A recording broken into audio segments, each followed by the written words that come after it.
कुछ लोग तुम्हें मेंटली नहीं, एनर्जेटिकली ड्रेन करते हैं। उनसे मिलकर ऐसा लगता है जैसे शरीर नहीं, अंदर कुछ खाली हो गया हो। तुम फिजिकली थके हुए नहीं होते, फिर भी अचानक साइलेंस चाहिए होती है। कई बार सिर्फ कुछ मिनट की बातचीत के बाद मूड बदल जाता है, फोकस टूटने लगता है और बिना किसी साफ वजह के अंदर हैवीनेस महसूस होने लगती है। लेकिन यहाँ एक चीज़ समझनी ज़रूरी है। ये लोग हमेशा लाउड, नेगेटिव या ओपनली टॉक्सिक नहीं दिखते। कई बार वो बिल्कुल नॉर्मल होते हैं, फ्रेंडली, क्लोज, इवन केयरिंग। फिर भी उनके आसपास रहकर तुम्हारी एनर्जी धीरे धीरे नीचे जाने लगती है। और ज़्यादातर लोग इसे नोटिस भी नहीं कर पाते, क्योंकि उन्हें लगता है कि ये सिर्फ स्ट्रेस है, जबकि कई बार मामला उससे थोड़ा गहरा होता है। कई बार ऐसा होता है कि तुमने दिन भर कोई बड़ा काम भी नहीं किया होता, फिर भी अंदर से अजीब सी थकान महसूस होती रहती है। कुछ लोगों से बात करने के बाद मूड अचानक हैवी हो जाता है और जैसे ही तुम अकेले होते हो, थोड़ी देर में फिर हल्का महसूस होने लगता है। अगर गौर से देखो तो ये पैटर्न बहुत कॉमन है। सिर्फ 10 मिनट की एक कॉल के बाद दिमाग बंद सा लगने लगता है। फैमिली गैदरिंग के बाद बिना वजह एग्जॉशन महसूस होती है, या किसी दोस्त से मिलकर लौटने के बाद पूरा मोटिवेशन नीचे चला जाता है। और सबसे कंफ्यूजिंग बात यह है कि ऊपर से सब नॉर्मल दिखता है। नींद भी पूरी होती है, रिपोर्ट्स भी ठीक आती हैं, रूटीन में भी कोई बड़ी प्रॉब्लम नहीं होती, फिर भी अंदर कांस्टेंट हैवीनेस बनी रहती है। कई लोगों को समझ ही नहीं आता कि आखिर एनर्जी इतनी लो क्यों लग रही है, जबकि टेक्निकली सब कुछ ठीक होना चाहिए। ज्यादातर लोग इस फीलिंग को गलत तरीके से समझते हैं। उन्हें लगता है शायद वो लेजी हो गए हैं, मोटिवेशन कम हो गया है, या फिर ये सिर्फ नॉर्मल स्ट्रेस है। लेकिन यहाँ कंफ्यूजन इसलिए बढ़ता है क्योंकि ये थकान पूरी तरह फिजिकल नहीं लगती। शरीर काम कर सकता है, दिमाग भी एक्टिव रहता है, लेकिन अंदर लगातार एक पुल डाउन फीलिंग बनी रहती है, जैसे कोई चीज क्वाइटली एनर्जी नीचे खींच रही हो। कुछ लोग फिजिकली टायर्ड नहीं होते, वो एनर्जेटिकली स्कैटर्ड होते हैं। उनका अटेंशन बिखरा हुआ होता है, माइंड लगातार लोडेड रहता है, और इसका असर धीरे धीरे बिहेवियर में दिखने लगता है। छोटी छोटी बातों में इरिटेशन, पेशेंस जल्दी खत्म होना और सोशल इंटरैक्शन के बाद अचानक शट डाउन जैसा फील होना। अगर गौर से देखो तो हर थकान बॉडी से नहीं आती, कुछ थकान इंटरैक्शन से आती है।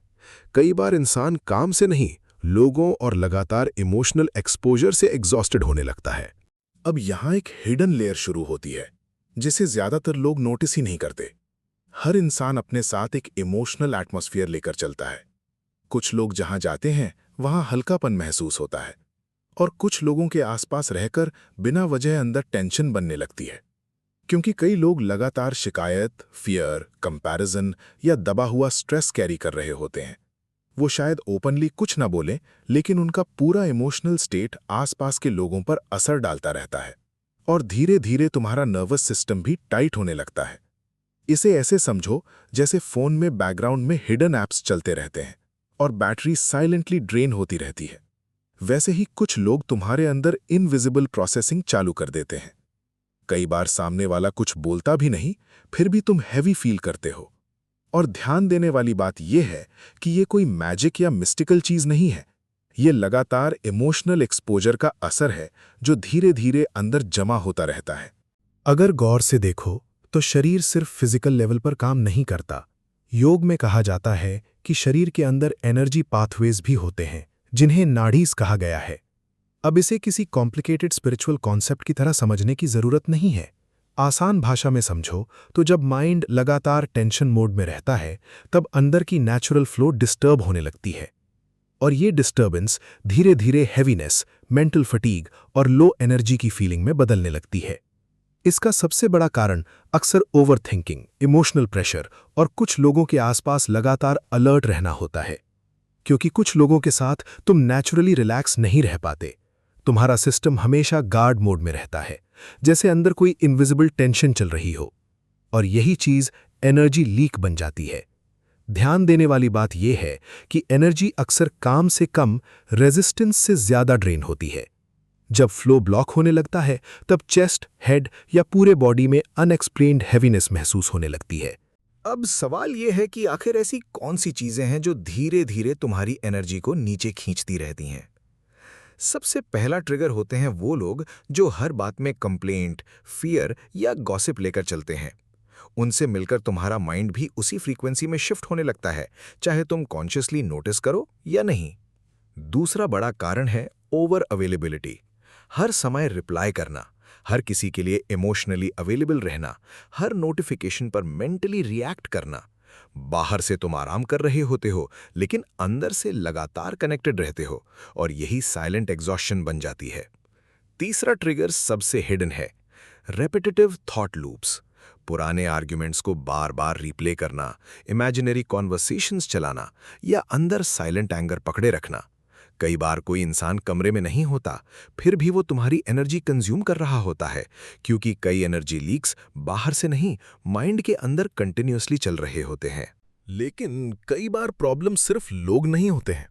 अगर गौर से देखो तो कुछ सिचुएशंस में तुम्हारे आसपास कोई नेगेटिव इंसान भी नहीं होता, फिर भी अंदर वही हैवीनेस बनी रहती है।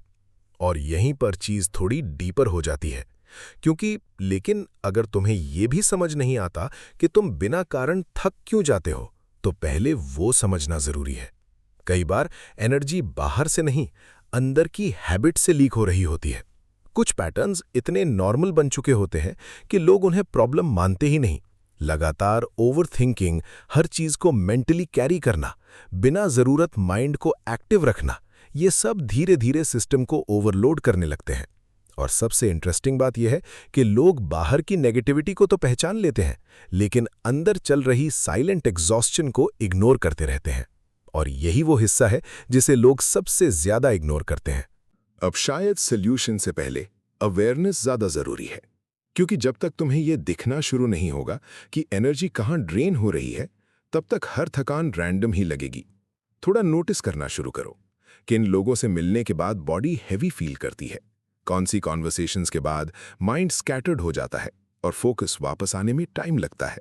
और सबसे इंपॉर्टेंट, कितनी बार ऐसा होता है कि तुम फिजिकली अकेले होते हो, लेकिन मेंटली पूरी तरह ऑक्यूपाइड रहते हो।